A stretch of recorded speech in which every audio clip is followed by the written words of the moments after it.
নমস্কার বন্ধুরা, আজ নিয়ে এসেছি হাতে মেখে গাঠি কচুর দারুণ টেস্টি একটি রেসিপি, যার স্বাদ কিন্তু একদম চিকেন মাটনের স্বাদকেও হার মানাবে।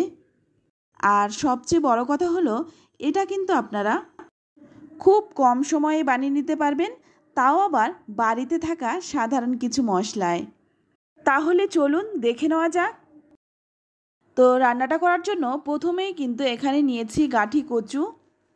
কচুটা কিন্তু আগেই ভালো করে ধুয়ে পরিষ্কার করে নিয়েছি, কারণ কচুর মধ্যে কিন্তু অনেক মাটি থাকে, তাই কচুটা আগেই ভালো করে ধুয়ে তারপর অপরদিকে একটা পাত্রের মধ্যে আমি বেশ কিছুটা গরম জল বসিয়ে দিয়েছিলাম।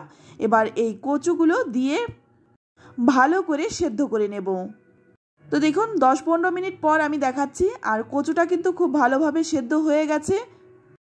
এবার এই গরম জলটা ফেলে দিয়ে ঠান্ডা জল নিয়ে নিয়েছি। তারপর কচুর খোসাগুলো খুব ভালোভাবে ছাড়িয়ে নেব। খেয়াল রাখবেন কচুটা যাতে একটু ভালো করে সেদ্ধ হয়ে যায়, তবে এমনভাবেই সেদ্ধ করবেন না যাতে কচুটা একদম গলে যায়। তো কচুটা কিন্তু একটু দেখে কিনবেন, সব কচু কিন্তু ভালো হয় না, আবার সব কচু কিন্তু সেদ্ধ করলেও গলতে চায় না। গাঠি কচু কেনার সময় একটু গোল গোল দেখে কিনবেন, সেইগুলো কিন্তু ভালো গলে, আবার খেতেও ভালো লাগে। তো দেখুন সবগুলো কচুর খোসাগুলো আমি ছাড়িয়ে নিয়েছি। এবার একটা কাঁচা চামচ দিয়ে কচুর গায়ে একটু ফুটো ফুটো করে নেব, এতে করে এর মধ্যে মশলা কিন্তু খুব ভালোভাবে ঢুকে যাবে। তো দেখুন এই রকমভাবে কিন্তু সমস্ত কচুর গায়ে আমি ফুটো ফুটো করে নিলাম। এবার রান্নাটা করার জন্য অপর দিকে কড়াই গরম করে নিয়ে এর মধ্যে দিয়ে দিলাম 1 চামচ গোটা ধনে, দিয়ে দিচ্ছি 1 চামচ গোটা জিরে, 2টো শুকনো লঙ্কা, ঝালটা নিজেদের স্বাদ অনুযায়ী দেবেন, আর দিয়ে দিচ্ছি 4 কোয়া রসুন, সঙ্গে দিয়ে দিলাম 1/2 চামচ কালো জিরে। এবার এই সমস্ত মশলাগুলোকে একটু শুকনো খোলায় ভেজে নেব। মশলাটা কিন্তু ভেজে তুলে নিলাম। মশলাটা ভাজা হয়ে গেছে, কিন্তু রসুনটা ভালো ভাজা হয়নি, তাই রসুনটা আমি তুলে নিয়ে আর একটু ভেজে নিচ্ছি। তো এখন দেখুন রসুনটা ভালো করে ভাজা হয়ে গেছে, এবার তুলে নিচ্ছি। আর ওই গরম কড়াইয়ের মধ্যেই দিয়ে দিচ্ছি 2 চামচ সর্ষের তেল। তেলের মধ্যেই দিয়ে দিলাম 1/2 চামচ লবণ, আর দিয়ে দিলাম সামান্য একটু হলুদ গুঁড়ো। লবণ আর হলুদ গুঁড়োটা দেওয়ার সঙ্গে সঙ্গেই দিয়ে দিলাম আগে থেকে সেদ্ধ করে রাখা গাঠি কচুটা। এবার এই গাঠি কচুটাকে একটু ভালো করে ভেজে নেব, যাতে করে গাঠি কচুর গায়ে হালকা একটা লালচে রং ধরে যায়। এটা ভাজতে ভাজতে আমি যেই মশলাটা ভেজে রেখেছিলাম সেই মশলাটা একটু বেটে নিচ্ছি। আমি শিলে মশলাটা বাটবো বলেই এই শিলপাটার মধ্যেই কিন্তু মশলাটা নামিয়ে নিয়েছি। তারপর এই মশলাটাকে দেখুন খুব ভালো করে বেটে নিলাম, তবে আপনারা চাইলে কিন্তু অবশ্যই মিক্সিতে এই মশলাটা বেটে নিতে পারেন। তো মশলাটা বাটা হয়ে গেছে, আর এইদিকে দেখুন আমার কচুটাও কিন্তু ভাজা হয়ে গেছে, এর থেকে বেশি ভাজবার প্রয়োজন নেই। এবার তুলে নিলাম, আর এখন কিন্তু কচুটা অনেকটাই গরম রয়েছে, তাই এটা একটু ঠান্ডা করে নেব। তো এখন কিন্তু কচুটা বেশ ঠান্ডা হয়ে গেছে, হাত দিয়ে ধরলেও কিন্তু গরম লাগছে না। এবার এর মধ্যে দিয়ে দিচ্ছি বেটে রাখা মশলাটা, সঙ্গে দিয়ে দিচ্ছি 1 চামচ টক দই, দিয়ে দিচ্ছি সামান্য একটু হলুদ গুঁড়ো।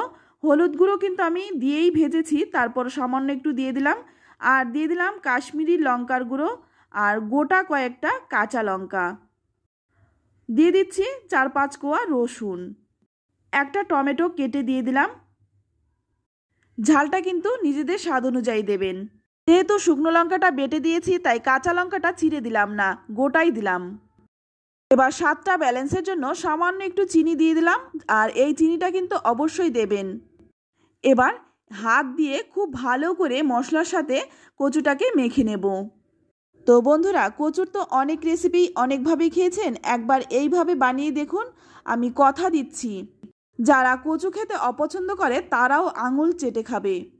10 মিনিট এইভাবেই মেখে রেখে দিতে হবে। তারপর 10 মিনিট পর যেই কড়াইয়ের মধ্যে আমি কচুটা ভেজে নিয়েছিলাম সেই কড়াইয়ের মধ্যে সামান্য একটু তেল ছিল, সেই তেলের মধ্যেই ফোড়নে দিলাম সামান্য একটু কালো সর্ষে, সর্ষেটা দিয়ে একটু ভেজে নিয়ে তারপর মেখে রাখা গাঠি কচুটা দিয়ে দিলাম। এবার মশলার প্লেটটা ধুয়ে সামান্য একটু জলও দিয়ে দিলাম, যাতে মশলা একটুকু নষ্ট না হয়। এবার খুব ভালো করে নেড়েচেড়ে মিশিয়ে নিচ্ছি। জলটা যখন একটু ফুটে উঠবে তখন গ্যাসের আঁচটা একদম কমিয়ে দিয়ে ঢাকা দিয়ে দিয়ে রান্নাটা করব। আর এই রান্নাটা কিন্তু একটু ঢাকা দিয়ে দিয়েই করতে হবে। ঢাকা দিয়ে দিয়ে রান্নাটা করবেন, আর অবশ্যই কিন্তু গ্যাসের আঁচটা কমিয়ে দিয়ে তবেই করবেন। এইভাবে ঢেকে ঢেকে রান্না করলে মশলাগুলো খুব ভালো করে কচুর মধ্যে ঢুকে যাবে, আর খেতেও কিন্তু খুব ভালো লাগবে। মশলাটা কষে যখন গামাখা ঝোল হবে তখন কিন্তু নামিয়ে নেব। তো নামানোর আগে এর মধ্যে দিয়ে দিচ্ছি সামান্য একটু ঘি, আর দিয়ে দিচ্ছি একটু ধনেপাতা। এবার এই ঘি আর ধনেপাতাটা দিয়ে আবারও একটু ভালো করে নেড়েচেড়ে মিশিয়ে নেব। তো ভালো করে নেড়েচেড়ে মিশিয়ে নেওয়ার পর একটা ঢাকা দিয়ে রাখবো যতক্ষণ না পরিবেশন করব। তো এটা একটু পরিবেশন করে দেখিয়ে দিচ্ছি কেমন হয়েছে। এটা দেখতেও যেমন, খেতেও কিন্তু অসাধারণ হয়। রুটি কিংবা ভাত যে কোনো কিছুর সাথেই খেতে পারেন। তো বন্ধুরা, রেসিপিটি কেমন লাগলো অবশ্যই কমেন্টে জানাবেন। ভালো লাগলে লাইক, কমেন্ট, শেয়ার করবেন। আর আপনি যদি আমার চ্যানেলে নতুন হয়ে থাকেন, চ্যানেলটা সাবস্ক্রাইব করে নেওয়ার অনুরোধ রইল। তো আজ এই পর্যন্তই। আবারও নিয়ে আসবো অন্য কোনো নতুন রেসিপি। ততক্ষণ সকলেই ভালো থাকবেন, সুস্থ থাকবেন, আর সকলকেই ধন্যবাদ।